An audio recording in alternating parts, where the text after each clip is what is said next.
everyone, hi, I am Shine Pearl and thank you so much for subscribing my channel।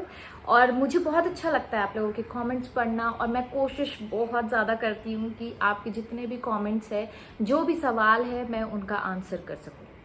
तो recently नहीं कहूँगी मैं, जब से मुझे कमेंट्स आने लगे हैं मेरे यूट्यूब चैनल पे, मैंने ये देखा है कि लोग मुझसे हमेशा कहते हैं कि हमारी ये प्रॉब्लम है, हमारी वो प्रॉब्लम है, मैं ये प्रोसेस कर रही हूँ, मैं वो टेक्निक कर रही हूँ, लेकिन मेरा मैनिफेस्टेशन नहीं हो रहा है। तो जो कॉमन मिस्टेक है जो हम लोग करते हैं अबाउट इन आर मैनिफेस्टेशन, क्योंकि अब्राहम हिक्स कहती है कि आप डिलिबरेट क्रिएटर्स हो, उसमें कोई शक नहीं है कि आप अपनी लाइफ को क्रिएट नहीं कर रहे हो, आप अपने लाइफ के you are the creators of your life. लेकिन सबसे ज़्यादा कॉमन मिस्टेक जो मैंने ऑब्जर्व की है अपने एक्सपीरियंसेस से और जो कमेंट्स मुझे आते हैं, जो सवाल जवाब होते हैं उनसे, वो ये है कि हर कोई इतना ज़्यादा डेस्परेट हो जाता है, इतना ज़्यादा डेस्परेट हो जाता है कि हम 555 टेक्निक करने लगते हैं, हम 333 टेक्निक करने लगते हैं, हम वाटर टेक्निक करने लगते हैं, हम एफर्मेशन टेक्निक करने लगते हैं, हम लोग स्क्रिप्टिंग टेक्निक करने लगते हैं, हम ग्रैटिट्यूड वॉक करने लगते हैं और हर तरह की टेक्निक करने लगते हैं सिर्फ और सिर्फ उस डिज़ायर को पाने के लिए। जैसे मैंने अपने पिछले वीडियोज़ में भी आपको बोला है कि जब आप कोई भी चीज़, अगर सपोज आपको बिरयानी खानी है, इमेजिन कर लीजिए कि आपने स्विगी पे आप गए, स्विगी के ऐप पे आपने बिरयानी ऑर्डर की, आपने बिरयानी का पेमेंट किया। अब आप क्या करते हो? क्या आप बैठे बैठे सोचते रहते हो कि कब आएंगी कब आएंगी कब आएंगी कब आएंगी? नहीं, आप क्या करते हो?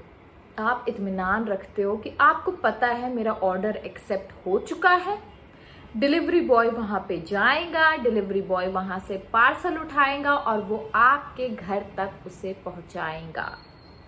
कभी कभी डिलीवरी बॉय को अगर बीच में ट्रैफिक मिलता है तो वो चीज़ें भी स्लो डाउन हो जाती हैं, थोड़ा लेट हो जाता है, लेकिन आपका जो पार्सल है वो आपके दरवाजे, आपके डोर स्टेप पे बराबर वो पार्सल डिलीवर होता है।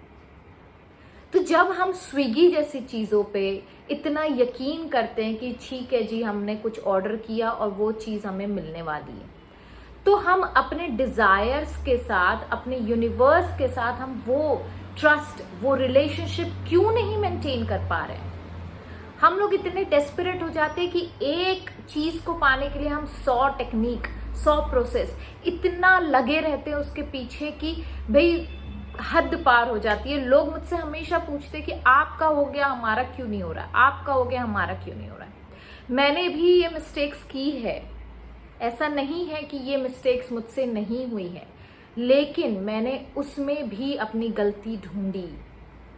जब आप कोई चीज़ करते हैं, अगर आप कोई एग्ज़ाम दे रहे हैं और उसमें फेल हो रहे हैं, तो आपको पता चल जाता है अच्छा मैंने ये गलती की थी, इस वजह से मेरा जो रिजल्ट है वो ऐसा आया।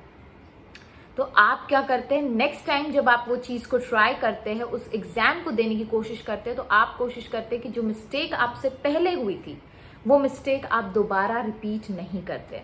लेकिन जब मैनिफेस्टेशन की बारी आती है, लॉ ऑफ अट्रैक्शन की बारी आती है, तो हम सबसे पहले वही चीज़ें करने लगते हैं। बहुत दफ़ा ऐसा होता है कि हमारे डिज़ायर्स हमें पता होते हैं और वो पता होना चाहिए, क्योंकि यूनिवर्स कहते हैं या मैनिफेस्टेशन का प्रोसेस होता है ask and it is given to you. तो क्या हम जब डिज़ायर अपना शूट करते हैं वोटेक्स में, यूनिवर्स में, तो हम लोग क्या करते हैं, उस डिज़ायर के पीछे इतना पागल हो जाते हैं, इतना ज़्यादा हम लोग डेस्परेट हो जाते हैं कि हमें लगता है कब आएगा कब आएगा कब आएगा, और हम लोग इतने ज़्यादा परेशान हो जाते हैं कि उस परेशानी में हम लोग ये भूल जाते हैं कि आपको रिसीविंग मोड में आना ज़रूरी है। और रिसीविंग मोड में आप कैसे आओगे? Bye staying happy, bye staying काम। आप कोई भी प्रोसेस हो, मैं ये नहीं कहती, क्योंकि दुनिया में तरह तरह के लोग हैं, हर एक इंसान की सोच अलग है, हर एक इंसान के बिलीफ अलग है। आप चाहो तो आप 555 टेक्निक कर सकते हो, आप चाहो तो आप वाटर टेक्निक कर सकते हो, आप चाहो तो एफर्मेशंस कर सकते हो, आप चाहो तो आप लॉ ऑफ अट्रैक्शन का कोई भी प्रोसेस कर सकते हो। लेकिन उसके बाद क्या, आपको कब तक करना है? लोग मुझसे हमेशा पूछते कि ये जो चीज आपने बताई है मुझे कब तक करनी है, 21 दिन करूं कि तब जब तक करूं जब तक कि मुझे वो डिजायर फुलफिल नहीं हो जाता है। और मैं हमेशा कहती हूँ कि आप तभी तक करिए जब तक कि वो आपको एक अच्छी फीलिंग में रख रहा है, आपको महसूस हो रहा है। जब वो चीज आपके पैरों का कांटा बनने लगे या आपको हर्ट करने लगे या आपको कहीं ना कहीं डाउट क्रिएट करने लगे, उसे तुरंत बंद कर दीजिए। क्योंकि यूनिवर्स कह रहा है कि भाई मैंने सुन लिया है, ठीक है, मैंने सुन लिया है आपको। क्योंकि यूनिवर्स, मैं आपसे एक सीक्रेट शेयर करने वाली हूं, अभी गौर से सुनिएगा। यूनिवर्स कंटिन्यूसली 24/7, आप सो जाते लेकिन यूनिवर्स नहीं सोता है। आपके हर एक थॉट मैनिफेस्ट हो रहे हैं। पहले वाइब्रेशनल फॉर्म में मैनिफेस्ट होता है, फिर फिजिकल फॉर्म में मैनिफेस्ट होता है। तो वाइब्रेशनल फॉर्म में कब मैनिफेस्ट होता है? तुरंत, जब आपने सोचा। लेकिन उसे फिजिकल फॉर्म में लाने के लिए आपको रिसीविंग मोड में आना जरूरी है। तो यूनिवर्स आपको कंटिन्यूसली सुन रहे हैं, तो एक ही डिजायर्स के पीछे मत पड़े रहे। इंपॉर्टेंट है कि आप उसको लेट गो करना भी सीखे। लेट गो करने का मतलब है उसके बारे में सोचना छोड़ दे। अगर मैं आपसे ये कहूँ, एक छोटा सा एग्जाम्पल मैं आपको देती हूँ कि जब मुझे कभी भी जब मैं अपना डिग्री एजुकेशन कर रही थी तो मुझे हमेशा लगता था कि नहीं, कोई भी डिजायर्स को फुलफिल करने के लिए मुझे उस चीज के पीछे पड़े रहना चाहिए जब तक कि वो चीज मेरी हो नहीं जाती। और क्या होता था कि मैं बहुत बड़ा मैनिफेस्टेशन करना चाहती थी और क्या होता था, मुझे छोटू सा मैनिफेस्टेशन मिलता था, उसका रिजल्ट मिलता था। अब वो भी तब मिलता था जब मैं उस चीज के बारे में टोटली भूल जाती थी। तो मैं क्या कर रही हूँ, मैंने क्या गलती की इस बीच में? मैं उसके पीछे लगी रही। आपको डेस्परेट नहीं होना। आप अगर किसी से फॉर एन एग्जाम्पल प्यार करते हो, ठीक है, एक रिलेशनशिप में आप हो और आप उस इंसान को स्पेस ही नहीं दे रहे हो, आप उस इंसान को टाइम ही नहीं दे रहे हो। Time it's not doesn't mean कि आप 24/7 उसके साथ चिपके हुए हो। किसी भी इंसान के साथ अगर आप 24 घंटे चिपके रहोगे, वो आपसे बोर हो ही जाना है, डेफिनेटली वो आपसे बोर हो जाना है। और वो प्यार से ज्यादा क्या हो जाता है, वो पोजीशन हो जाता है कि मैं तुम्हें चाहता हूं, तुम मेरी हसरत हो। तो ये जो हसरत है, ये जो चाहत है कि अगर मैंने इसको पकड़ के नहीं रखा तो ये छूट जाएगा मुझसे या मेरे लाइफ से वो चला जाएगा, तो ये क्या है? आप उसे डर में पकड़ के रख रहे हो, आप अपने प्यार से नहीं पकड़ के रख रहे हो। जब आप किसी से प्यार करते हो, आप उसको फुल फ्रीडम देते हो।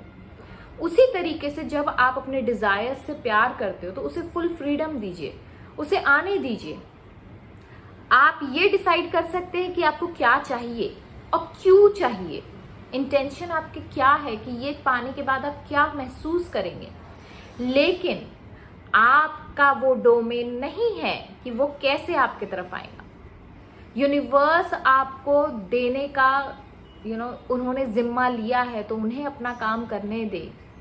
आप तब तक ही कोई भी प्रोसेस को करें जब तक कि वो जबरदस्ती ना हो, फोर्सफुली ना हो। जब आप किसी भी मैनिफेस्टेशन प्रोसेस में, अगर मैं बोलूँ विजुअलाइजेशन, एफर्मेशन या कोई भी चीज है, आप स्क्रिप्टिंग कर रहे हो, आप कोई भी राइटिंग कर रहे हो, अगर आप उस चीज के पीछे पड़ जाओगे, जैसे कि प्रेगनेंसी के ऊपर मुझे बहुत सारे कमेंट्स आते हैं कि मैंने कैसे किया, तो मैंने कुछ दिन लिखा जब तक कि मुझे वो फीलिंग आ रही थी कि हाँ मैं प्रेग्नेंट हूँ और मुझे ऐसा लगा कि मैं खुश हूँ लिखकर। लेकिन the moment I felt like कि नहीं, अब मुझे वो वो एक्साइटमेंट नहीं रहा मेरे लाइफ में, अब वो लिखने में मुझे वो मजा नहीं आ रहा है। अब ये क्या हो रहा है, अभी जबरदस्ती का काम हो जा रहा है, ऐसा लग रहा है जैसे कि मैं जबरदस्ती इस चीज को कर रही हूँ। तो मैंने क्या किया, उस चीज को लेट गो कर दिया और मैंने इंतजार किया नहीं उस चीज के बारे में। ये इंपॉर्टेंट है, मैंने इंतजार नहीं किया, मैंने सोचा नहीं, मैंने बस ऐसे, क्योंकि मेरा जब मैं लिख रही थी और जब मैंने उस चीज को लिखा है, जितनी भी बार लिखा हो, कई बार लिखा और कई बार अलग अलग लिखा है, जो मेरे मन में आ रहा था, जो मुझे खुशी दे रहा था, क्योंकि मैं अपने वाइब्रेशन हाई करना चाहती थी। तो जब मैंने अपने बच्चे के बारे में लिखा, अपने प्रेगनेंसी के बारे में लिखा, अपने फैमिली के बारे में लिखा कि मेरी फैमिली किस तरीके से रिएक्ट करेंगी और कैसा होगा, क्या होगा, कहाँ डिलीवरी होगी, क्या नहीं होगा, एवरीथिंग आई रोट। और जब मैंने लिखा वो चीज़, तो मैंने क्या किया, जब मुझे बोर होने लगा कि नहीं अब मुझे नहीं लिखना है, मैंने छोड़ दिया। मैं दूसरे डिज़ायर पे आ गई और मैंने उसके बारे में सोचना छोड़ दिया, क्योंकि मेरा माइंडसेट मैंने इतना फर्म बना लिया है, इतना मजबूत बना लिया है कि जो भी चीज़ मैं लिखूंगी वो मेरी साकार होनी ही होनी है। I trust the universe so much. मेरा फेथ यूनिवर्स में, मेरा फेथ मैनिफेस्टेशन में इतना ज़्यादा स्ट्रांग है कि मेरा सबकॉन्शियस माइंड तुरंत रीप्रोग्राम हो जाता है। और ये वक्त लगता है, इसके लिए साधना लगती है, इसके लिए प्रैक्टिस लगती है। आपको अपने सबकॉन्शियस माइंड को रीप्रोग्राम करने के लिए प्रोसेसेस करने होते हैं। एंड द मोमेंट आपको बिलीव हो जाए कि ये चीज़ मेरी होने ही वाली है, अब मुझे इसका लिखने या नहीं लिखने से कोई प्रॉब्लम नहीं होगी, तब आपको छोड़ देना है वो चीज़, आपको लेट गो कर देना है और उसको यूनिवर्स पे छोड़ देना है कि आप किस तरीके से देते हो। हाउ वाला जो डोमेन है मैंने आपको बोला, वो उनके ऊपर छोड़ दो। अब वो कैसे देते हैं वो उनकी मर्जी है। तो जब वो चीज़ मैंने किया, लेट गो किया, तो ऑटोमेटिकली मेरी चीज़ें धीरे धीरे सॉल्व होने लगी और चीज़ें मेरी मैनिफेस्ट हो गई। जो भी मेरे थॉट प्रोसेस थे। हाँ, एक और चीज़ मैं ऐड करना चाहती हूँ कि जब भी आप कोई चीज़ मैनिफेस्ट कर रहे हैं तो उसमें अपना पॉजिटिव थॉट प्रोसेस रखना ज़रूरी है। ये नहीं कि उसी के बारे में, हर चीज़ के बारे में आपको खुश रहना ज़रूरी, क्योंकि जब आप खुश रहते हैं, पॉजिटिव रहते हैं, तो क्या होता है, आप अपने वाइब्रेशंस को हाई कर रहे होते हैं। आप एक डिज़ायर को छोड़ के दूसरी डिज़ायर पे आप जंप कर सकते हो। आई होप यू अंडरस्टूड कि डेस्परेट नहीं होना है, लेट गो करना सीखना है। और कब तक लिखना है, ये जो सवाल आप लोग बार बार पूछते हैं ना मुझसे कि दी ये कब तक लिखना है, ये कितनी बार लिखना है, ये कितने दिन तक लिखना है, मैंने आपको सारे सवालों के जवाब दे दिए। आई होप ये वीडियो उन सभी लोगों के लिए जो डेलिब्रेट क्रिएटर बनना चाहते हैं और मैनिफेस्टेशन में जिनको तकलीफ हो रही है, कि जिनका डिले हो रहा है, जिनका ब्लॉकेजेस आ रहे हैं या रिसीविंग मोड में आने में तकलीफ हो रही है, मैं उन लोगों के लिए ये वीडियो खास करके उन लोगों के लिए मैंने ये बनाया है। तो अगर आपको नहीं समझ में आया तब भी आप मुझसे कमेंट कर सकते हैं, मैं हमेशा हर कमेंट का आंसर करती हूँ। और अगर इस चीज़ को आपको नहीं समझ में आ रहा है तो आप इसको दोबारा देख सकते हैं, क्योंकि कभी कभी क्या होता है कि हमारा दिमाग इधर उधर शिफ्ट हो जाता है, वांडर करने लगता है। तो वांडर करने से पहले अगर आप चाहते हो कि आप इस चीज़ को समझ जाओ, और मैनिफेस्टेशन करने से पहले अगर आपने इस चीज़ को समझ लिया, तो आपका मैनिफेस्टेशन एफर्टलेस और ईजीली हो जाएगा। So till that time, stay safe, stay blessed, bye bye.